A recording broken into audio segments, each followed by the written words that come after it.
Lanzo esta primera pregunta, que es muy clara y muy breve, y se la lanzo concretamente a Emilio, aunque digo que también podrías intervenir, Domingo, cuando quisieras, sin ningún problema. Emilio, ¿qué cambios globales han surgido después de esta crisis que estamos todavía padeciendo? Bueno, déjame, Ángeles, que diga buenos días. Por supuesto. Y que además dé las gracias a Forbes por haberme permitido colaborar de forma muy marginal en este acontecimiento y además estar aquí compartiendo mesa, no mantel. Eso lo dejamos para otra ocasión. Con mi buen amigo y con un excelente profesional como es Domingo Mirón.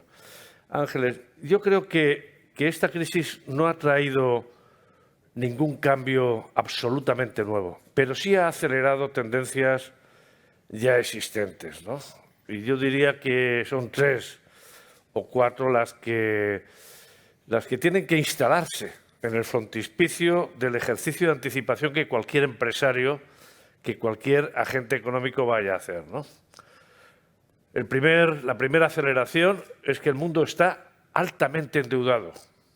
Jamás en la historia de la humanidad se había acumulado tanta deuda empresarial y tanta deuda pública. Pero la diferencia es que la deuda pública tiene una especie de tutor, de primo de zumosol, que son los bancos centrales, pero la deuda privada no. Y ese es un foco, yo pondría de cara al presupuesto incluso del año que viene, un post-it en la mesa al lado del presupuesto, porque puede ser hojarasca que determine un chispazo.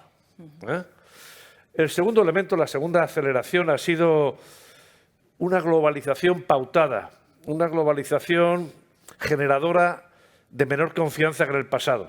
No es nuevo, pero estamos observando indicadores como el comercio internacional, como los flujos de inversión directa extranjera, que ponen de manifiesto que estamos asistiendo a una globalización pautada. Probablemente el exponente más significativo sea la discontinuidad, la dislocación en las cadenas de producción transfronterizas, ¿no? La búsqueda incluso de relocalizaciones por parte de procesos productivos que estaban fundamentalmente en Asia, ¿no? Y el tercer elemento que yo creo que es muy importante, y del que Domingo sabe mucho más que yo, es la aceleración de la digitalización como catalizador, como tecnología multipropósito que se ha instalado en nuestras vidas y en las de nuestras empresas. La pandemia, el confinamiento, el aislamiento ha supuesto una aceleración en los procesos, digamos, de interlocución, pero también en la alfabetización digital de amplias capas de población. También en la posibilidad de incorporar ese mundo rural a las posibilidades nuestras, ¿no? Yo diría que son estas 3 las tendencias que se han visto, insisto, aceleradas tras la pandemia y que a mí más me llaman la atención como elementos que pueden condicionar la actividad de las empresas en los próximos 2 años, ¿no? Domingo, insisto, si quieres apuntar algo de lo que ha dicho Emilio, siéntete libre, sin ningún problema. Voy a lanzarte también a ti una pregunta más o menos clara para que me contestes, porque una de las dudas que surgen, y a mí me surge en concreto, cuando veo todo lo que está pasando, digo, ¿realmente de esta crisis hemos aprendido algo? ¿Estamos aprendiendo algo de todo lo que está ocurriendo? Porque hay veces que me entran serias dudas, sinceramente.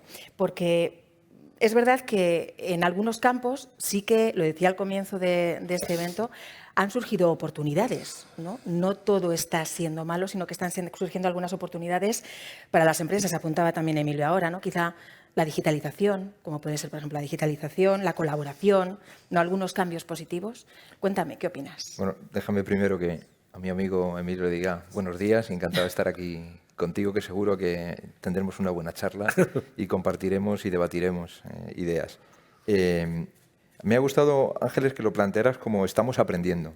Yo creo que es imprescindible para responderte asumir que todavía estamos en una situación difícil, en una situación en la que las empresas siguen con el doble foco de proteger a nuestras personas, asegurar su salud, su bienestar, pero a la vez gestionar la sostenibilidad a corto plazo de nuestra actividad.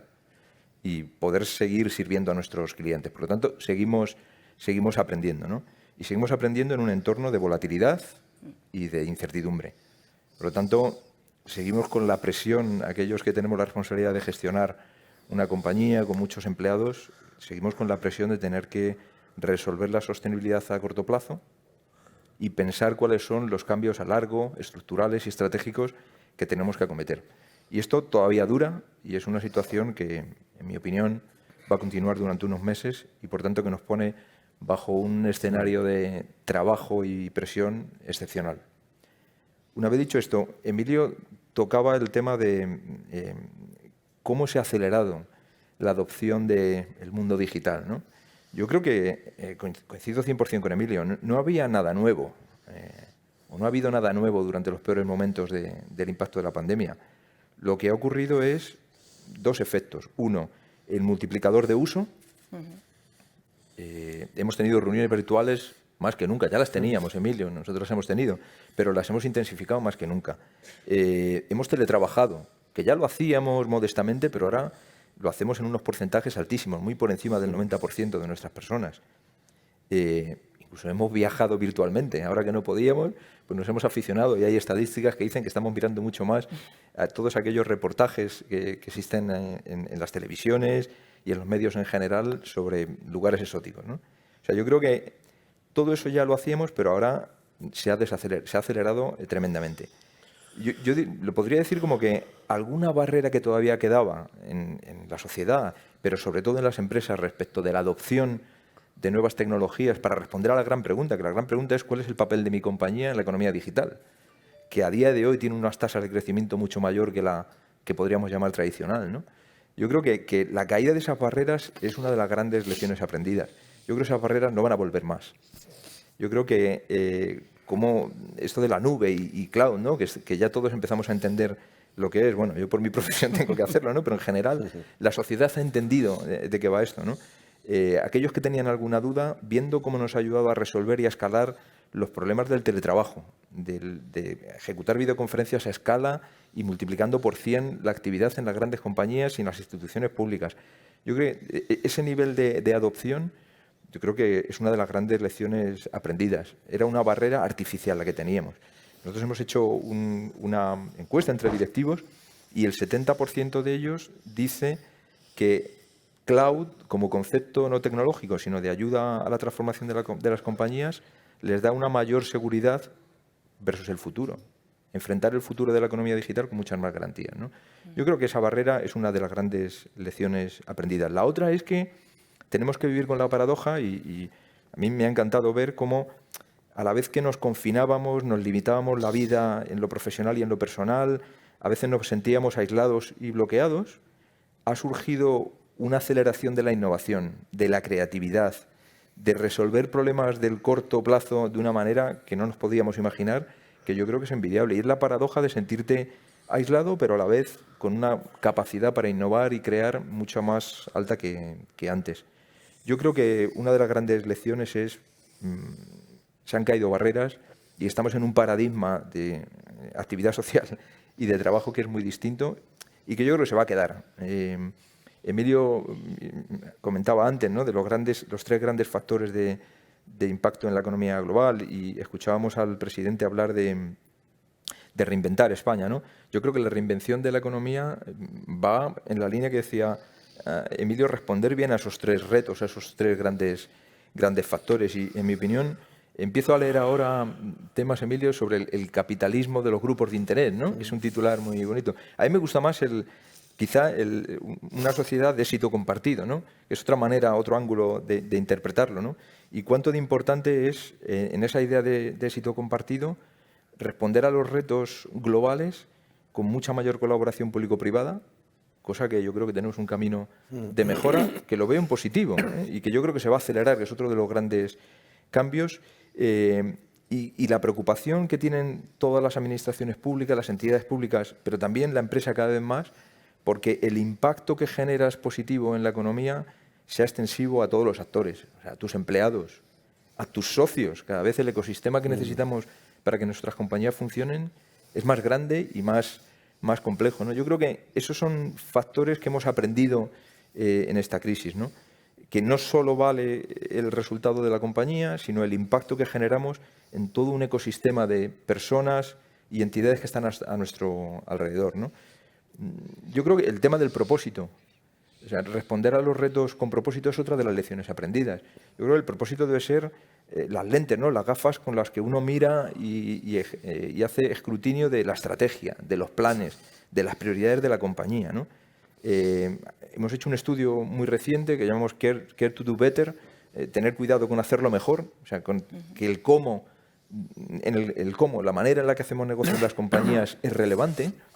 Y en este estudio, el 70% de las personas, de los empleados de las grandes compañías, lo que nos dicen es que mucho más que antes de la pandemia les interesa que su compañía sea una compañía de valores, que se focalice en la sostenibilidad y que asegure que su impacto social, igualmente que el económico, es muy alto. Y lo hacen mucho más. Y 2/3 dicen que valoran trabajar en una compañía en la que la sostenibilidad, entendida a 360 grados, de transición ecológica, de cuidado de las personas, de impacto social, sea relevante para la compañía. Por lo tanto, el cómo hacemos negocios, el cómo hacemos que nuestra compañía cumpla con sus planes, pensamos que es otra de las grandes lecciones aprendidas de esta crisis. Pero insisto, Ángeles, en que seguimos aprendiendo, ¿eh? Esto yo creo que todavía nos queda un rato y que hay que vivirlo con esta paradoja de las dificultades, pero también de lo nuevo que aprendemos y que nos hará mejores después de la crisis. Es muy interesante este cambio de conceptos, ¿no? de importancias, ¿no? Y de poner cada cosa. Y lo que hablábamos de la digitalización también, ¿no? Porque te estaba escuchando y estaba pensando, claro, para las empresas es una oportunidad y es una realidad y ya, porque todos somos usuarios y hemos visto también durante todos estos meses confinamiento, semiconfinamiento o autoconfinamiento, llamémosle como queramos, depende de las fases en las que nos hemos encontrado, como al final todos hemos descubierto en mayor o menor medida, incluso los que ya lo utilizábamos, el potencial que tiene la digitalización, Internet, ¿no? Yo recuerdo a mis padres que nunca se les había ocurrido pues, utilizar las redes o utilizar Internet para hacer determinadas compras, transacciones, y ahora han empezado a hacerlo con toda naturalidad y con toda normalidad, ¿no? Con lo cual, eso también efectivamente pone en el escenario la oportunidad para las empresas porque la clientela también ha aumentado, ¿no? Exponencialmente durante estos meses. Bueno, Emilio, quería preguntarte ahora, ¿cuál crees que es la percepción que hay sobre nuestro país, sobre España, en los mercados internacionales? Porque esto también es importante en estos tiempos que corren, ¿no? Es muy importante, Ángeles. Y yo creo que habría que distinguir a la hora de responder a esa cuestión casi dos dimensiones, ¿no? Una, lo que rezan, lo que expresan las variables en los mercados financieros internacionales. Ahora mismo, lo que digo ahora mismo, la deuda pública española está cotizando con el menor riesgo de toda su historia. ¿Eh? Es una paradoja. Paradoja, exacto. Yo se la planteo a mis alumnos, ¿no? de primero de finanzas.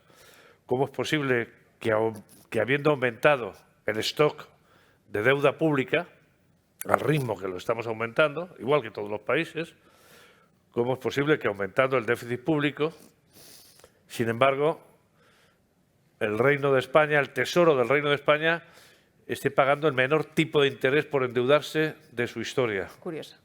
Y la dichosa prima de riesgo, ¿te acuerdas? Sí, ¿cuánto hemos hablado de la prima de riesgo? En 2012, que en julio, hasta el 22 de julio del 2012, estuvo a punto de darnos un disgusto muy serio, de excluirnos de la eurozona. El 21-22 de julio del 2012, España cotizaba con una prima de riesgo de más de 7 puntos porcentuales, recordad, frente a Alemania. Eso era sinónimo de, bueno, y sin embargo esta mañana estamos en torno a 0,6, 0,7, ¿no? ¿Por qué? Pues porque tenemos un gran tutor, ese primo de Zumosol que yo decía antes, que es Europa, y en particular dentro de Europa la institución que más está haciendo porque no se vayan por el desagüe algunas economías, que es el Banco Central Europeo. Esta crisis nos está ofreciendo la oportunidad clara de reconciliarnos con Europa, de observar que pertenecer a Europa es rentable, que es la mejor decisión, que ha podido tomar España. Porque si esta crisis la tuviéramos fuera del paraguas del Banco Central Europeo o de la Comisión, con ese fondo al que hacía referencia el presidente de 140.000 millones, sería una vuelta atrás sin precedentes, ¿no? En la anterior crisis, Europa lo hizo mal.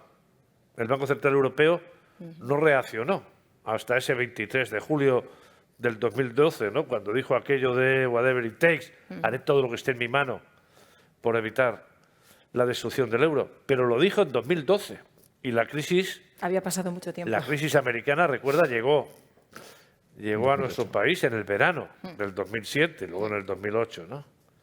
Y luego está la otra percepción. Por lo tanto, los mercados financieros ven que España es un país comprometido con Europa.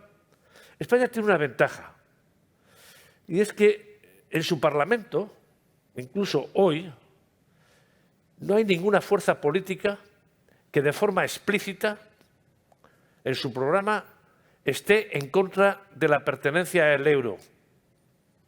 Pero si revisáis el resto de los parlamentos, tendréis dificultades para encontrar un parlamento donde no haya una fuerza política importante contraria al euro. Alemania, Austria, Holanda, desde luego, Francia, no digamos, Italia también, ¿no? Y eso cotiza bien internacionalmente. ¿Qué está cotizando ahora menos bien? Está cotizando menos bien la confrontación política. Raro es el día en el que la prensa financiera internacional, Financial Times, no dice cuidado con esa confrontación que hay ahí. Cuidado porque a medio plazo no sabemos qué va a ocurrir en España, ¿no? Y eso sí puede complicarnos la vida, puede complicarnos la disposición de esos fondos a los que antes se hacía referencia, su asignación a destinos plurianuales. Tenemos la gran oportunidad no solo de salir, sino de refundamentar la economía española. Y no van a ser fondos a invertir en un año o por un gobierno. Por lo tanto, sería bueno que nuestra clase política dejara fuera de la confrontación la asignación y la aplicación de esos fondos y crearan un consenso mínimo. Cómo garantizar el bienestar de los españoles, gobierne quien gobierne, en los próximos 6 años, ¿no? Si eso lo hiciéramos, si se escenificara, la señal que se enviaría fuera sería muy buena. Porque fuera, Domingo lo sabe muy bien, se aprecia mucho los fundamentos, los mimbres que tiene este país. Ha mejorado la especie, Ángeles. Yo lo veo, yo llevo 40 años enseñando en la universidad. La gente que sale es cada día mejor. Ha mejorado la calidad de la función empresarial. La gente que está gestionando nuestras empresas. Han mejorado nuestras infraestructuras, ¿no? Han mejorado la capacidad competitiva de nuestras empresas, ¿no? Hace falta que mejore también el entendimiento político. Y si lo hace, ese puede ser un país ganador. Si no... Emilio, has comentado una parte... O sea, te ha respondido, Emilio, con un indicador cuantitativo o varios indicadores cuantitativos que hablan de la interpretación positiva de la evolución o el futuro de España, porque todos estos indicadores son indicadores de descuento. O sea, lo que están proyectando no es el día de hoy, sino cuál es la confianza en el futuro del país, ¿no? Y yo creo que son clarísimos y son positivos.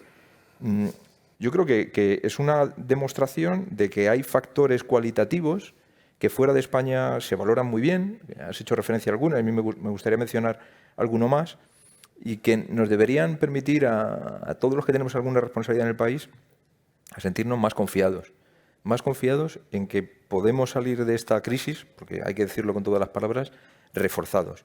Por ejemplo, factores cualitativos que se valoran fuera. Nuestro protagonismo, calidad e impacto global en algunas industrias. Hay industrias donde lo español cotiza altísimamente. Segundo, no voy a mencionar ninguno, pero seguro que alguno estará hoy en este escenario contando su visión, ¿no? Pero hay sectores y hay grandes compañías, marcas españolas, cuya valoración fuera del país es extraordinaria. Segundo, profesionales. A mí me gusta mucho leer en los medios. Recientemente hemos visto la nueva CEO de Merck. Me encanta ver cómo españoles ocupan posiciones de responsabilidad en grandes corporaciones mundiales. con una responsabilidad muy, muy importante de impacto en la compañía, pero también de impacto social, porque son compañías que operan en más de 50 países y con cientos de miles de empleados. En nuestro caso, y modesto de Accenture, nosotros exportamos una buena parte de servicios de altísimo valor fuera, desde nuestros centros en España. Los profesionales españoles en mi compañía están muy, muy valorados. Hay sectores donde, digamos que somos los líderes mundiales, en el mundo de transformación digital en retail, en el mundo de metals, desde nuestro centro de Bilbao, en el mundo de Industria X.0 también en Bilbao, en nuevas tecnologías en nuestro centro de Alicante. Hay cientos de profesionales que, por supuesto, trabajan para compañías españolas, pero que mayoritariamente trabajan para compañías extranjeras, desde nuestro país. Por lo tanto, yo creo que el talento, capacidad de innovación, creatividad, muchas veces el tiempo de respuesta de las compañías españolas para hacer cosas fuera, yo creo que son elementos que nos tendrían que dar muchísima más confianza en nuestra capacidad de competir en el medio y en el largo plazo, apalancándonos en el plan de recuperación, transformación y resiliencia de la economía española. Es importante que pongamos también en valor las cosas positivas que las tenemos y la visión positiva que la tenemos también fuera de España, porque hay veces también que en estos momentos podemos perder la perspectiva, ¿no? Sí. Y no todo es tan negativo, sí que efectivamente nuestro país está muy bien posicionado en determinadas áreas, ¿no? Bueno, apuntaba hace un momento Emilio, hablaba ya de los fondos europeos, y te quería también preguntar a ti ahora, Domingo, sobre esto, porque ¿a qué retos se enfrenta ahora España en este nuevo entorno, con especial importancia, como apuntaba también Emilio, como te digo, a estos fondos, ¿no? que estamos esperando? En estos momentos, como comentaba antes, de volatilidad e incertidumbre, la verdad es que podemos pintar los retos, pero mirando a futuro, la verdad esto es casi un ejercicio de adivinación, ¿no? Y tenemos que entender muy bien cuál es nuestro plan, pero también, permitidme que lo ponga en términos de competencia, pero cuál es el plan del resto. Exacto. ¿Cuál es el plan del resto de Europa? Porque vamos a estar en un mercado en el que competimos. Son nuestros socios, a mí me gusta llamarlo que son frenemies, son amigos y enemigos a la vez, son competidores nuestros en un mercado global. Yo creo que los retos los tenemos que marcar dentro del reconocimiento de qué es el plan de reconstrucción, transformación y resiliencia de la economía. Hemos escuchado al presidente, 4 pilares. El primero, una España más verde, que haga una transición ecológica que sea sostenible, no una transición ecológica de impacto en el corto, sino que sea sostenible y que mejore en ese sentido nuestro país para las próximas generaciones. Segundo, el reto de la transformación digital de España, utilización de la tecnología más intensivamente, pero a mí la palabra utilización no me parece suficiente. Yo creo que tenemos que estar seguros que la utilización de estos elementos para transformar nuestra economía se incrusta en el ADN y nos hace distintos y mejores que nuestros competidores europeos y mundiales. Y luego 2 elementos que son más de carácter social, pero que son igualmente relevantes. El primero, el de la cohesión. O sea, tenemos que estar seguros, y eso es uno de los retos, tenemos que asegurarnos que en los 2 pilares anteriores incorporamos los grupos de interés en términos de personas, generaciones, y también geográficamente aquellas regiones que están un poco más atrasadas, para asegurarnos que hacemos un incremento de nivel en competitividad en Europa homogéneo en todo el país. Y por último, la brecha de género. Es muy importante. ¿Por qué? Es muy importante, primero porque en mi caso, en nuestra compañía no lo creemos, ¿no? Y en el índice de diversidad, creo que en el último ejercicio somos los primeros a nivel mundial de las grandes corporaciones. Pero es muy importante porque la brecha de género, cerrarla, significa meter un talento que hemos estado dejando de lado durante muchos años en este país. Y, por tanto, es enriquecer nuestra capacidad para mejorar en el futuro. Pero bueno, no nos olvidemos, en el marco de la transformación y de los retos que enfrentamos, este plan no viene sin condiciones. O sea, la Comisión Europea nos pone deberes y nos pide algunos cambios estructurales que tenemos que ejecutar en el medio plazo, que, digamos, son condiciones para que se pueda ejecutar el interés que tenemos en estos 4 pilares de España más verde, España más digital, cohesión y cerrar la brecha de género, ¿no? Yo creo que la capacidad de inversión y de financiación viene con unas obligaciones y unos compromisos que tenemos que tomar, y de los que no solo es responsable el Gobierno o las administraciones públicas de las comunidades autónomas o locales. No, no. Aquí somos responsables de cumplir con las obligaciones y entregar el valor que nos piden todos los actores. O sea, administraciones públicas, por supuesto, pero empresas privadas, pymes, asociaciones empresariales, organizaciones empresariales y agentes sociales. O sea, aquí la responsabilidad es compartida y, por tanto, no es fácil, ¿no? Tenemos una responsabilidad de buen uso y ese yo creo que es otro elemento que tenemos que poner en la costelera a la hora de diseñar en detalle el plan, ¿no? Pero entrando en los retos y ya cosas más tangibles, yo creo que el primer reto que tenemos como país, insisto, no es de un agente solo, sino todos como país, el primer reto es el de la velocidad y la intensidad. Y ahí la verdad es que la historia que tenemos pasada no es muy buena. No ayuda. En el periodo 14-20 hemos utilizado los fondos europeos un 10% menos de la media. La media es un 40%, nosotros hemos utilizado un 30%.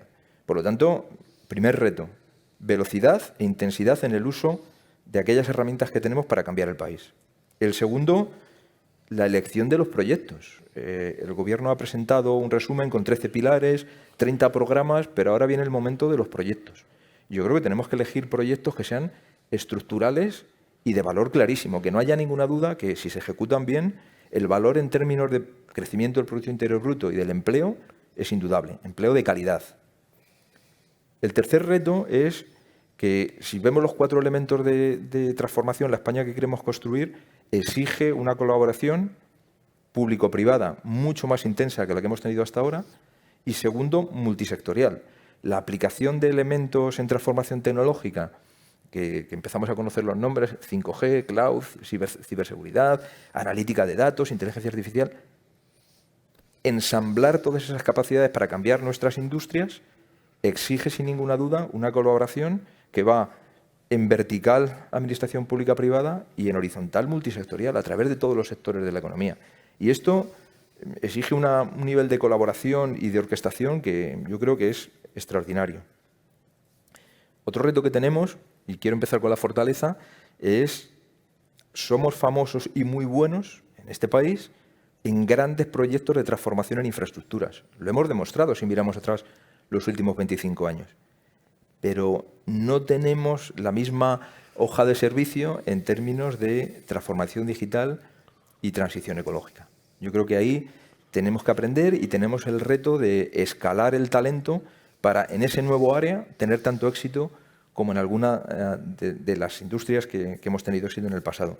Y por último, el reto del diseño, la ejecución y la implantación de programas de transformación en mi terreno, la parte de transformación digital, con la escala que necesita un programa de 3 años, extensible a 6, que tiene que cambiar la estructura económica del país, ¿no? Yo creo que, no quiero ser negativo, pero yo creo que reconocer cuáles son los 5 grandes retos o áreas en las que tenemos que focalizarnos para tener éxito en el plan de reestructuración, transformación y resiliencia de la economía, yo creo que es fundamental.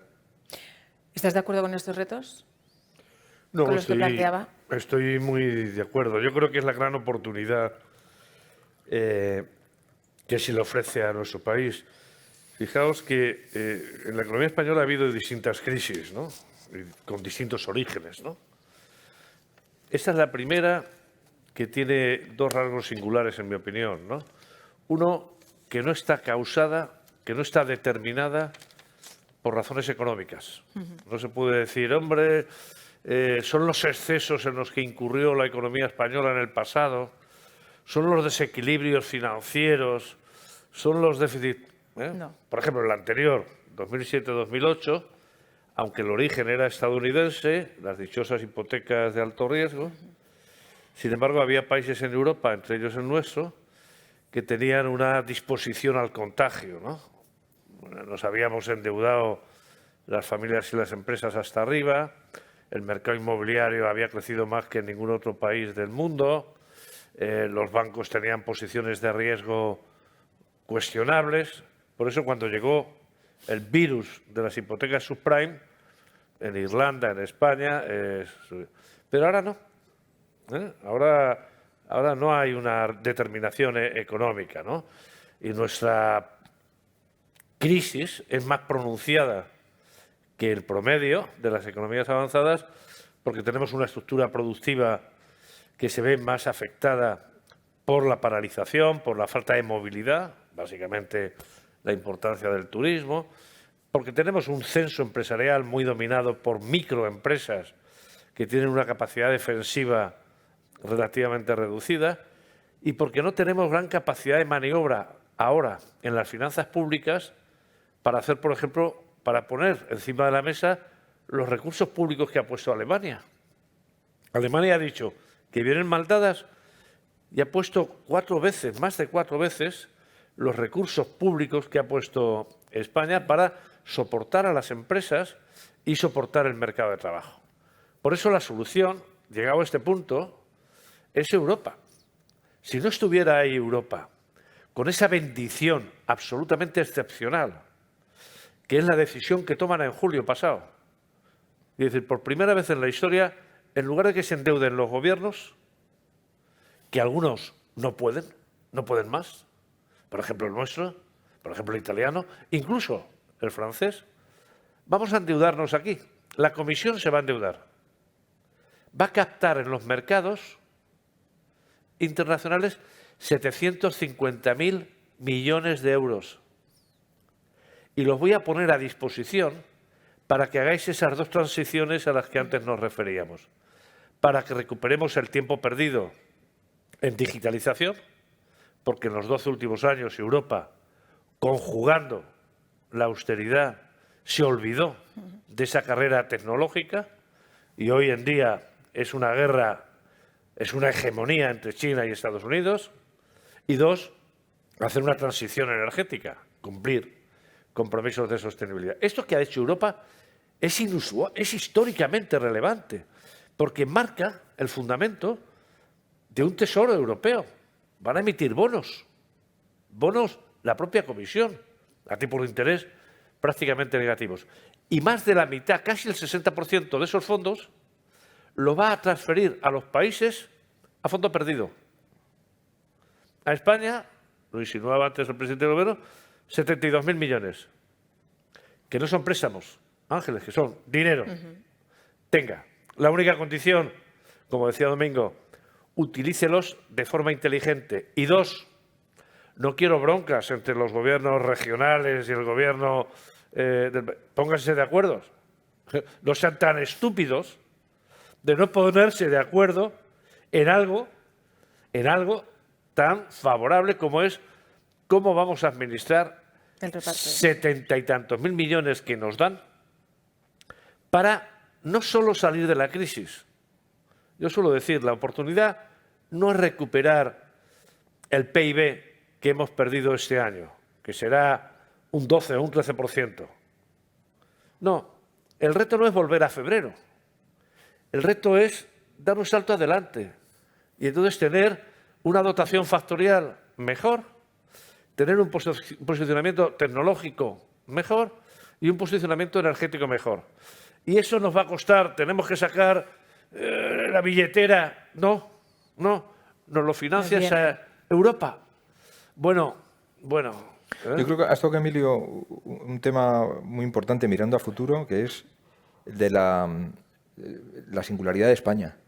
Aunque la medicina, digamos, el marco de referencia, la ayuda de Europa es homogénea y muy parecida para todos los países, yo creo que nosotros tenemos que entender que la singularidad de nuestra economía y nuestra sociedad nos hace responsables para diseñar un plan que necesariamente tiene que ser muy distinto al de Francia, al de Alemania o al de Italia. O sea, yo creo que el peso en economía y en número de compañías del tejido pymes en España, el peso del sector público con menos productividad en impacto en PIB que el privado y lejos del de algunos países. Yo creo que hay elementos del peso de actividad de esos sectores que exigen presencia física para ejecutarse, que lo hemos vivido en la pandemia. El peso del turismo en España nos hace necesariamente pensar que las respuestas para el plan de reconstrucción, transformación y resiliencia de la economía tienen que ser muy distintos. Y el otro elemento que has tocado, me parece muy interesante, es el de la competencia.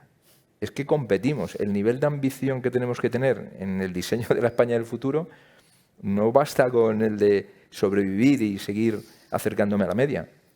Yo creo que el nivel de ambición tiene que ser mucho mayor. Tiene que haber sectores y actividades en las que queremos ser el número uno, sin ninguna duda.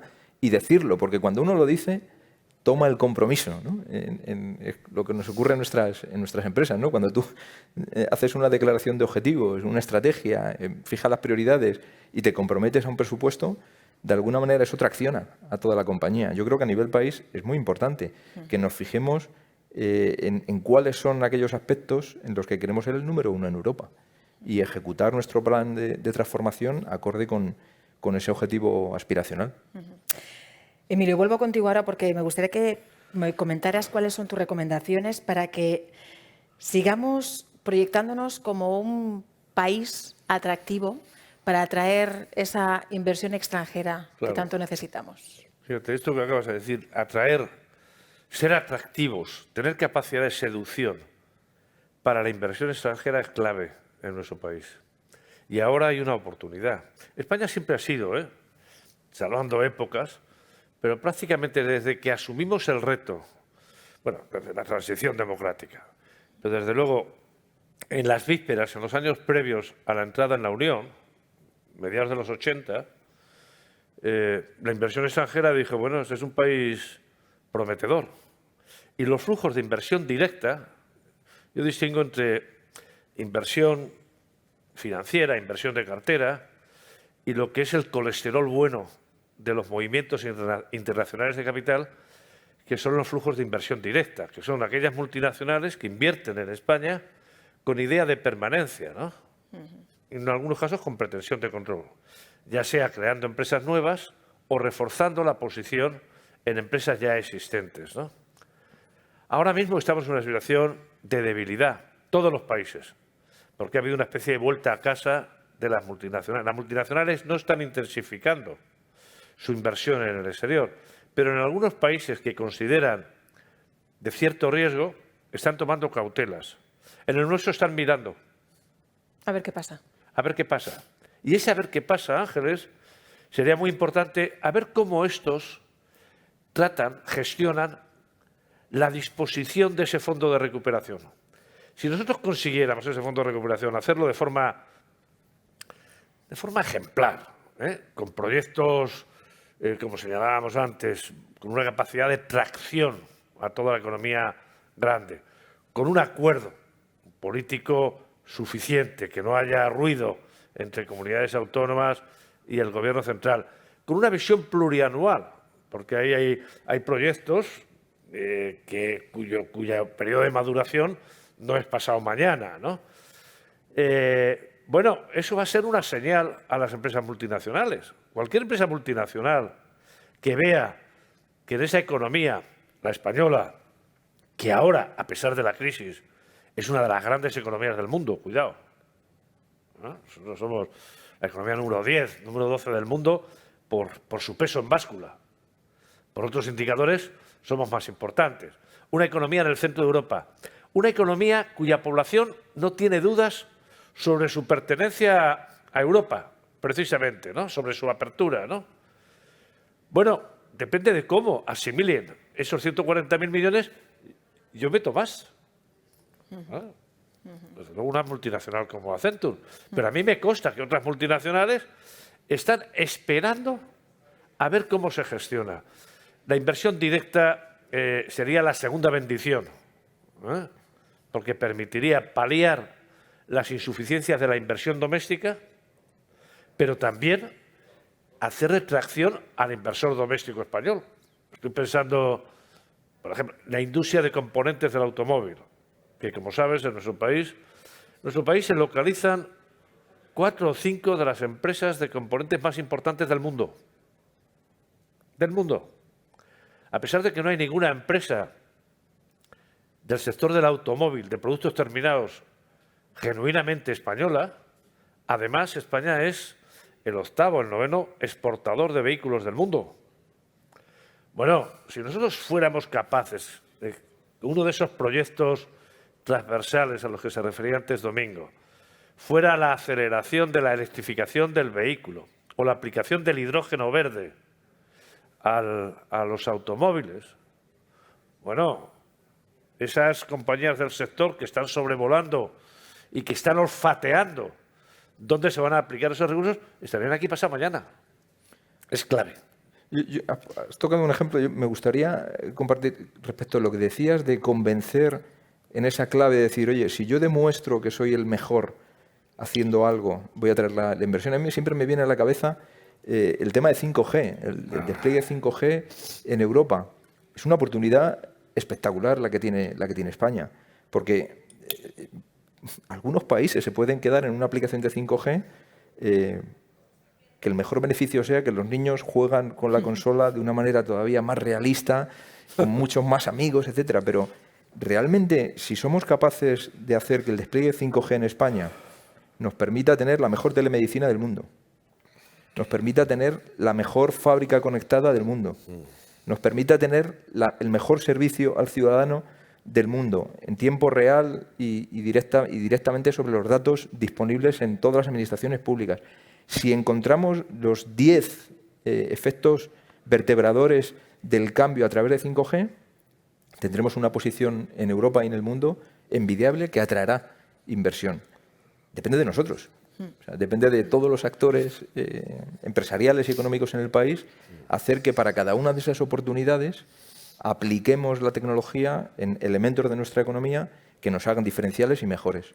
Yo creo que las ideas están y que tenemos ahora el reto, pero también la oportunidad de pasar de las ideas, de las musas al teatro y hacer que ocurra. Y desarrollarlo. Hacer que ocurra. Pues mira, voy a enganchar además con esta contestación, con eso que acabas de decir, porque me gustaría que me comentaras también cuál consideras que es la hoja de ruta que debe seguir España, que debe seguir nuestro país para reinventarse, al hilo también de la utilización de los fondos, ¿no? De lo que hemos hablado mucho, y que me gustaría también saber cuál es una buena utilización, en qué deberían utilizarse, ¿no? Pero ¿cuál es esa hoja de ruta para que se reinvente este país? Ahí me tienes que ayudar, Emilio, ¿eh? Esto es una pregunta de alto calibre, ¿eh? O sea, si tuviera yo la solución, bueno, algunas ideas tengo, pero... Dila, por Dios. Pero bueno, yo os comparto mis ideas, ¿no? Yo creo que tenemos que partir del principio, como decía Emilio, de que el plan es, digamos, es un marco de referencia, ¿no? Nos dice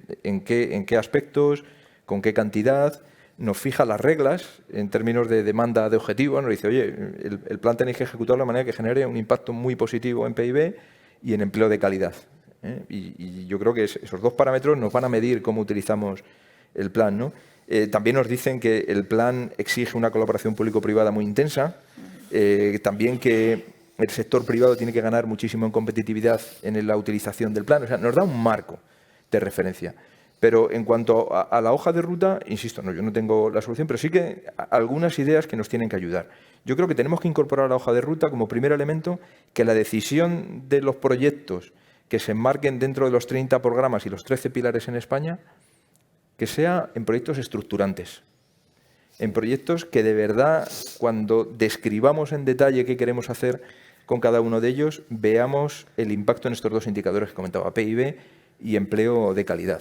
Aquí no podemos cometer el error de hacer un trabajo de abajo hacia arriba, de sumar pequeños proyectos que encajen dentro del marco. No, yo creo que tiene que ser de arriba abajo y estratégicamente decidir cuáles son los estructurantes y cuáles son aquellos transversales que tenemos que acometer. Yo creo que la segunda idea tiene que ver más con cómo utilizamos el tema de lo digital, ¿no? Que nos gusta tanto decir estos días, y sobre todo a compañías como la mía, como Accenture, ¿no? Yo creo que ahí fijar un alto nivel de aspiración, no solamente pensar en cómo mejoro de manera incremental cómo hago las cosas, cómo sirvo a mis clientes, cómo gestiono las operaciones inteligentes en mi compañía o cómo tomo decisiones más informadas en el día a día.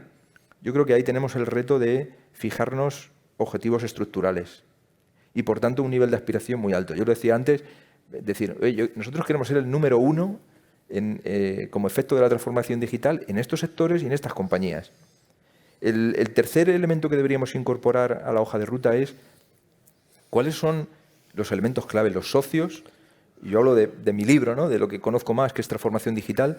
¿Cuáles son los socios clave que tengo que ensamblar, que traen la experiencia internacional, que traen la escala, la capacidad de impacto y el compromiso con la ejecución y los resultados, que es muy importante, que de verdad pueden hacer que la hoja de ruta se ejecute en tiempo y con la intensidad que necesitamos. No nos olvidemos la velocidad.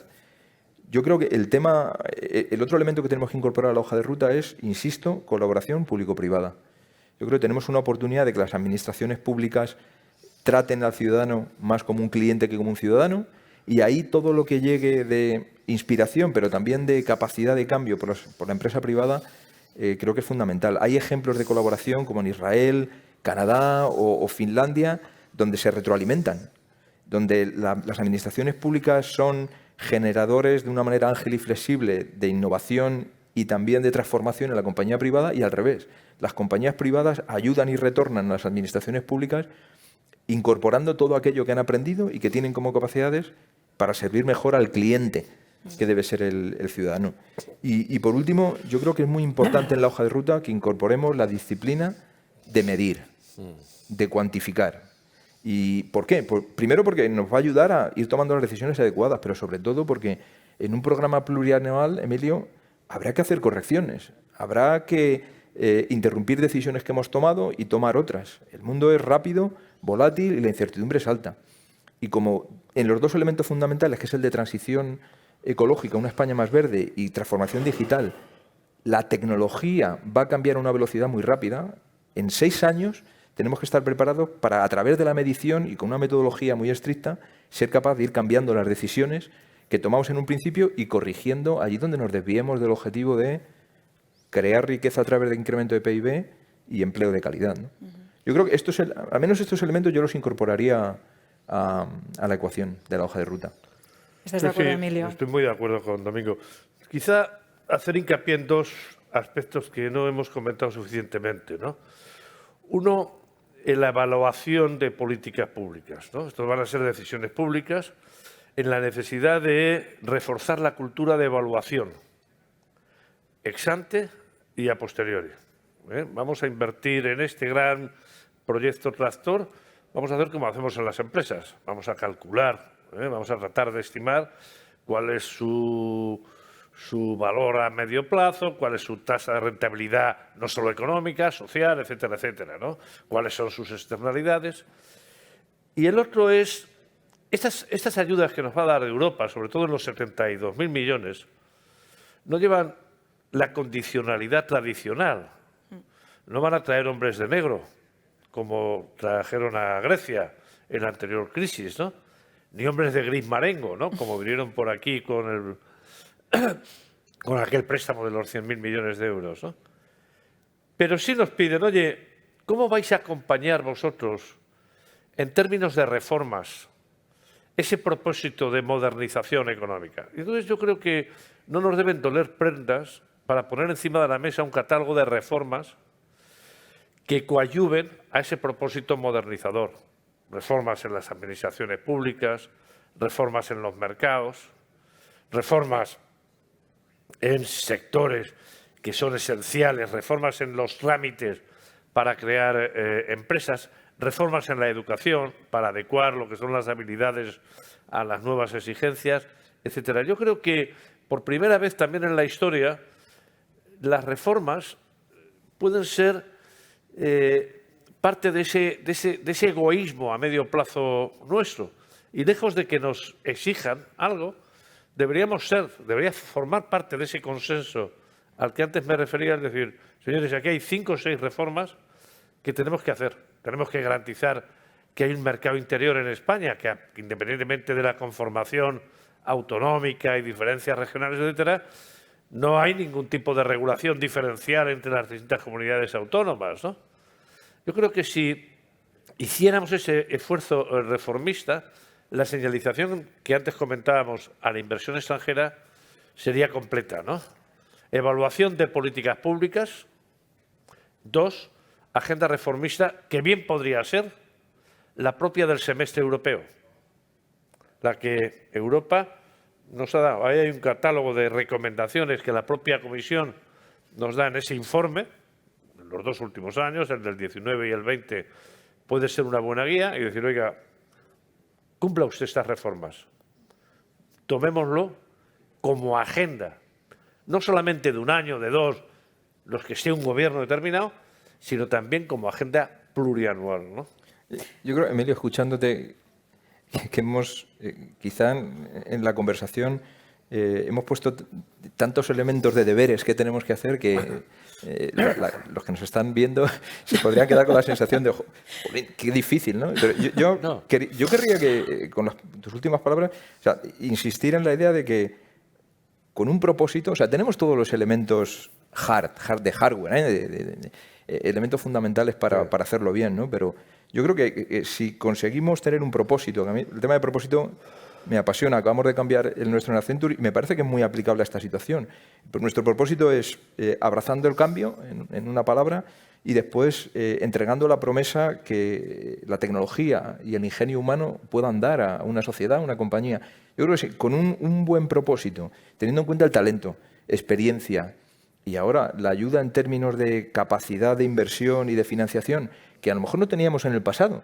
Yo creo que tenemos que estar bastante confiados con el éxito en este proyecto apasionante de reinventar el país que tenemos a 3 y a 6 años. Yo me gustaría transmitir esta visión optimista, ¿no? Es de corredor de fondo. Yo creo que exige esa mentalidad de corredor de fondo que lo soy. Esto no es un trimestre o un semestre, estos son 3, 6 años en los que de una manera intensa tenemos que ejecutar un programa de transformación. Seamos optimistas incluso para creer que todas estas reformas que apuntabas, Emilio, serán capaces de ponerse de acuerdo. Ojalá, ojalá. Seamos optimistas. Seamos optimistas, Ángeles, porque sería un suicidio. Es decir, sería la mayor estupidez histórica. Ya no solo subrayo que tenemos una oportunidad histórica. Es que si seguimos enfrascados, si seguimos distraídos, si seguimos definiendo prioridades en lo que es la confrontación política, distantes de lo que es el bienestar, la modernización económica de nuestro país a medio y largo plazo, les va a pasar factura, ¿no? Sí. Es decir, hay de aquellos políticos que en lugar de estar...